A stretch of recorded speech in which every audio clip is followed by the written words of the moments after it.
Mga kapit lovers, welcome na naman sa aking channel.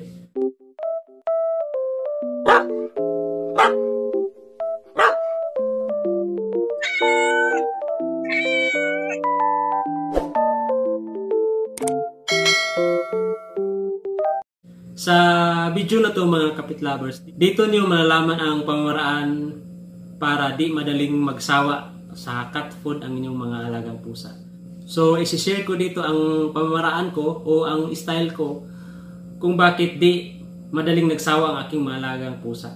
So, itong video na to mga kapit lovers, para lang to sa mga pusa na nasanay kumain ng cat food. Pero sa mga pusang nasanay ng kumain ng table food, wala namang problema yun dahil always talaga na may ganang kumain yun dahil iba-iba ang papakain nila na klaseng table food. Di katulad sa cat food na everyday mo ibibigay sa pusa.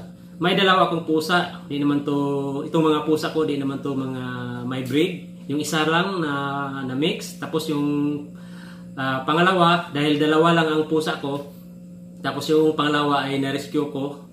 So makikita nyo na kahit ganyan sila, di pure breed, ang lusog nila tingnan dahil yan sa pamamaraan sa pagbigay ko ng pagkain sa kanila mga kapit lovers.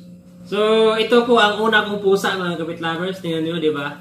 Hindi naman to, parang may breed pero di talaga pure. Sabi ng vet namin na mix to.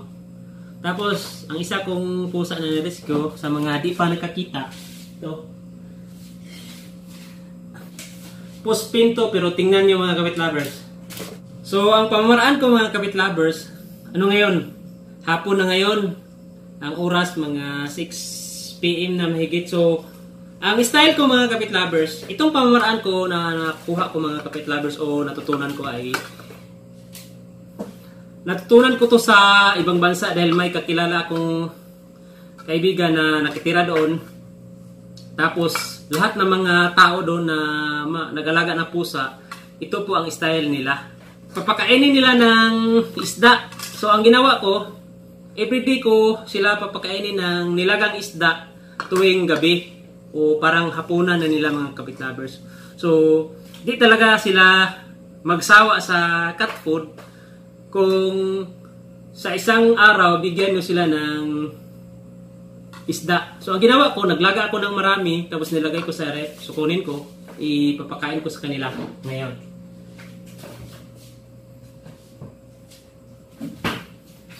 Ito po ang unti-unti kong ipapakain sa kanila araw-araw.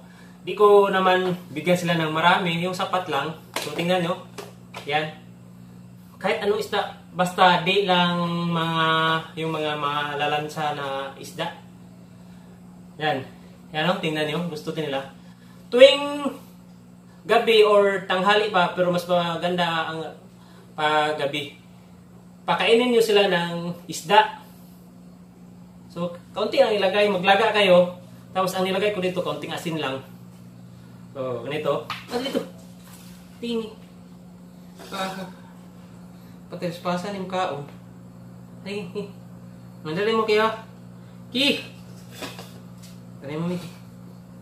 Tari mo, Pia. So, ganyan lang mga kapit lovers. Oo. Yan. Yan. Ay, Ki. Alin natin. Ay, Ki.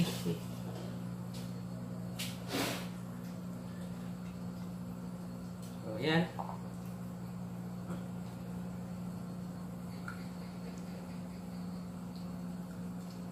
Konti lang naman ang ilagay ko para maiba naman ang putahe na kinakain, ladi lang always cat food. So ganito lang ang gawin nyo mga kapit lovers, yung mga alaga nyo pusa na cat food ang pinapakain ninyo, papakainin nyo na lang ng mga nilagang isda. Kaunti lang ang ilagay ko na isda, at least na maiba naman ang makakain nila, maiba naman ang matikman nila na panlasa sa pagkain, di lang always cat food. So, yan lang ang style ko mga kapit lovers. Bukod sa vitamins, pinapakain ko sila ng nilagang isda para di sila madaling magsawa sa cat food. Dahil kung puro cat food ang ibibigay niyo mga kapit lovers, may tendency talaga na magsawa sila kumain ng cat food. So, bigyan nyo rin sila ng isda. So, sundin nyo na lang ang style ko mga kapit lovers. Kaunti lang naman ang isda ang ibibigay nyo. Tapos yan, nag-stock ako ng marami. Ilagay ko to sa ref. Kinabukasan, kuha naman ako ng 2 piraso. Tapos yun ang ibigay ko sa kanila. Yan, busog na si Mickey. So, yun lang mga kapit lovers ang ibabahagi ko sa inyo. Para di madaling magsawa ng cat food ang inyong mga alagang pusa. Papakainin nyo ng nilagang isda. So, hanggang dito na lang ako. Sana may natutunan kayong kaunting idea about sa binabahagi ko sa inyo na pamamaraan para di madaling magsawa ang mga pusa sa cat food. And again, sa mga bagong visitors or viewers sa channel ko, huwag niyong kalimutan mag-subscribe at pakiclick na lang ang notification bell para updated kayo sa sunod ko na video. Bye! Thank you for watching. God bless us all.